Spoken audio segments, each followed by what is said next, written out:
ನಮಸ್ತೆ ಎಲ್ಲರಿಗೂ ವಿಶಾಲು ರೆಸಿಪಿಗೆ ಸ್ವಾಗತ. ನಾನು ಇವತ್ತು ಬ್ರೆಡ್ ಟೋಸ್ಟ್ನ ಮಾಡ್ತಾಯಿದ್ದೀನಿ. ಇವಾಗ ಮನೆಯಲ್ಲಿ ಎಕ್ಸ್ಟ್ರಾ ಬ್ರೆಡ್ ಇದ್ದಾಗ ಈ ಥರ ಮಾಡ್ಕೊಳ್ಳಿ, ಮಕ್ಕಳಿಗೆ ಕೊಡಿ, ತುಂಬ ಇಷ್ಟಪಟ್ಟು ತಿಂತಾರೆ.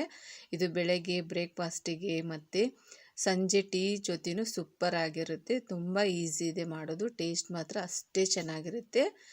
ತುಂಬ ಸಿಂಪಲ್ಲಾಗಿ ಇರುತ್ತೆ. ಬನ್ನಿ ಯಾವ ಥರ ಮಾಡೋದು ಬ್ರೆಡ್ ಟೋಸ್ಟ್ನ ಅಂತ ನೋಡೋಣ.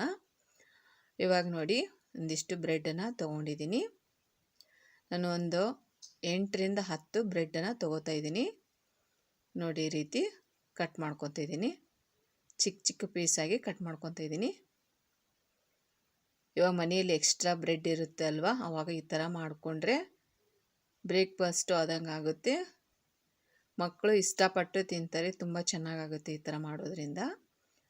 ನೋಡಿ, ಈ ಥರ ಚಿಕ್ಕ ಚಿಕ್ಕ ಪೀಸಾಗಿ ಕಟ್ ಮಾಡ್ಕೊತಾ ಇದ್ದೀನಿ.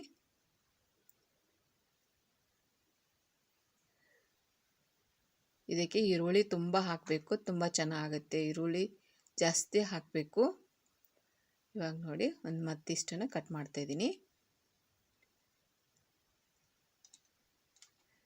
ಇವಾಗ ಒಂದೇ ಥರ ಬ್ರೇಕ್ಫಾಸ್ಟ್ ತಿಂದು ಬೇಜಾರಾದಾಗ ಮನೆಯಲ್ಲಿ ಎಕ್ಸ್ಟ್ರಾ ಬ್ರೆಡ್ ಇದ್ದಾಗ ಈ ಥರ ಮಾಡ್ಕೊಳ್ಳಿ. ಡಿಫ್ರೆಂಟಾಗಿರುತ್ತೆ ಟೇಸ್ಟ್ ಮಾತ್ರ. ಇವಾಗ ನಾವು ಅವಲಕ್ಕಿ ಅದು ಯಾವ ಥರ ಮಾಡ್ತೀವಿ ಒಗ್ಗರಣೆನ, ಆ ಥರ ಇದು ಮಾಡಿದರೆ ತುಂಬ ಚೆನ್ನಾಗುತ್ತೆ. ಇವಾಗ ನೋಡಿ, ಇಷ್ಟು ಕಟ್ ಮಾಡಿ ತೊಗೊಂಡಿದ್ದೀನಿ. ಇವಾಗ ಕಡಾಯಿಗೆ ಎಣ್ಣೆ ಹಾಕಿದ್ದೀನಿ. ಇದಕ್ಕೆ ಸ್ವಲ್ಪ ಎಣ್ಣೆ ಜಾಸ್ತಿ ಬೇಕಾಗುತ್ತೆ. ಇವಾಗ ಎಣ್ಣೆ ಕಾದಿದೆ, ಸಾಸಿವೆ ಹಾಕ್ತಾಯಿದ್ದೀನಿ.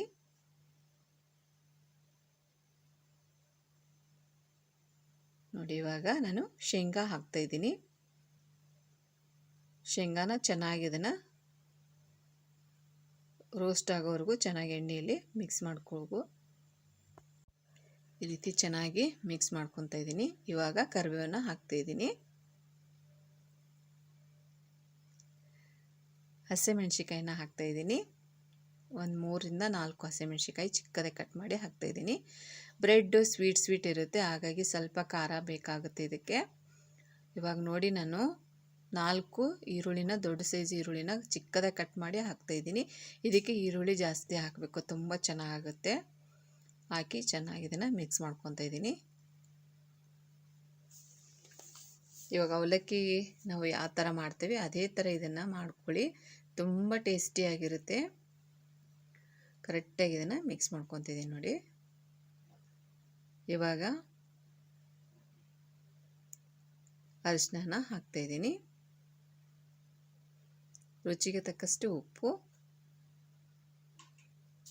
ಹಾಕಿ ಚೆನ್ನಾಗಿ ಮಿಕ್ಸ್ ಮಾಡ್ಕೊತಾ ಇದ್ದೀನಿ. ಈರುಳ್ಳಿ ಮತ್ತು ಹಸಿಮೆಣ್ಸಿಕಾಯಿ ಚೆನ್ನಾಗಿ ಎಣ್ಣೆಯಲ್ಲಿ ಚೆನ್ನಾಗಿ ಫ್ರೈ ಆಗಬೇಕು. ಇದಕ್ಕೆ ಟೊಮೆಟೊ ಹಾಕಬಾರ್ದು, ಚೆನ್ನಾಗಾಗಲ್ಲ ಟೊಮೆಟೊ ಹಾಕಿದರೆ. ಇಷ್ಟ ಇದ್ದರೂ ಹಾಕ್ಕೋಬೋದು, ಬಟ್ ಚೆನ್ನಾಗಾಗಲ್ಲ ಟೊಮೆಟೊ ಹಾಕೋದ್ರಿಂದ. ಅದಕ್ಕೋಸ್ಕರ ನಾನು ಸ್ಕಿಪ್ ಮಾಡಿದ್ದೀನಿ, ಹಾಕಿಲ್ಲ. ಚೆನ್ನಾಗಿ ಇದನ್ನು ಈರುಳ್ಳಿ ಮತ್ತು ಹಸಿಮೆಣ್ಸಿಕಾಯಿ ಎಣ್ಣೆಯಲ್ಲಿ ಚೆನ್ನಾಗಿ ಫ್ರೈ ಆಗಬೇಕು, ಅಲ್ಲಿ ತನಕ ಫ್ರೈ ಮಾಡ್ಕೊತಾ ಇದ್ದೀನಿ. ನೋಡಿ, ಈ ರೀತಿ ಇವಾಗ ಫ್ರೈ ಆಗಿದೆ. ಸ್ಟವ್ನ ಆಫ್ ಮಾಡಿದ್ದೀನಿ ನಾನು. ಇವಾಗ ಆಫ್ ಮಾಡಿದ ಮೇಲೆ ಬ್ರೆಡ್ ಹಾಕಿ ಮಿಕ್ಸ್ ಮಾಡ್ಕೋಬೇಕು.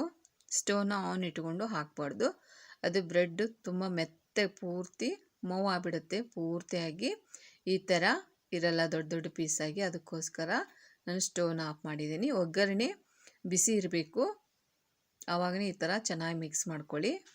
ಮತ್ತು ಇದನ್ನು ಬಿಸಿ ಮಾಡಬಾರ್ದು, ಇಷ್ಟೇ ಸಾಕು, ತುಂಬ ಚೆನ್ನಾಗುತ್ತೆ. ಕರೆಕ್ಟಾಗಿ ಇದನ್ನು ಮಿಕ್ಸ್ ಮಾಡ್ಕೋಬೇಕು.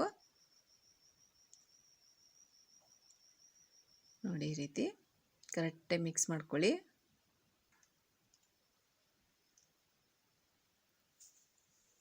ಇದಕ್ಕೆ ಹಸಿಮೆಣ್ಸಿಕಾಯಿ ಸ್ವಲ್ಪ ಜಾಸ್ತಿ ಹಾಕಬೇಕು. ಬ್ರೆಡ್ ಸ್ವೀಟ್ ಇರುತ್ತೆ, ಹಾಗಾಗಿ ಸ್ವಲ್ಪ ಖಾರ ಸ್ವೀಟು ಕರೆಕ್ಟಾಗಿತ್ತು ಅಂದರೆ ಟೇಸ್ಟ್ ಮಾತ್ರ ಅದ್ಭುತವಾಗಿರುತ್ತೆ.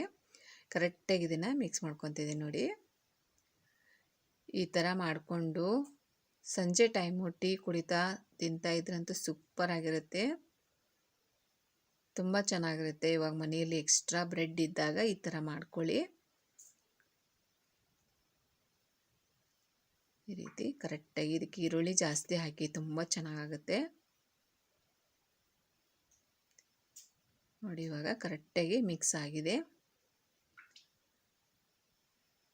ಆದಷ್ಟು ದೊಡ್ಡ ಕಡಾಯಿನ ಇಟ್ಟು ಮಾಡ್ಕೋಬೇಕಾಗುತ್ತೆ. ನೋಡಿ ಎಲ್ಲ ಎಕ್ಸ್ಟ್ರಾ ಇರೋದು ಎಕ್ಸ್ಟ್ರಾ ಸೈಡೆಲ್ಲ ಬಿದ್ದೋಗುತ್ತೆ. ಅದಕ್ಕೋಸ್ಕರ ದೊಡ್ಡ ಸೈಜಿನ ಕಡಾಯಿನ ತೊಗೊಂಡು ಮಾಡ್ಕೋಬೇಕು. ನೋಡಿ ಈ ರೀತಿ ಚೆನ್ನಾಗಿ ಮಿಕ್ಸ್ ಮಾಡ್ಕೊತಾ ಇದ್ದೀನಿ.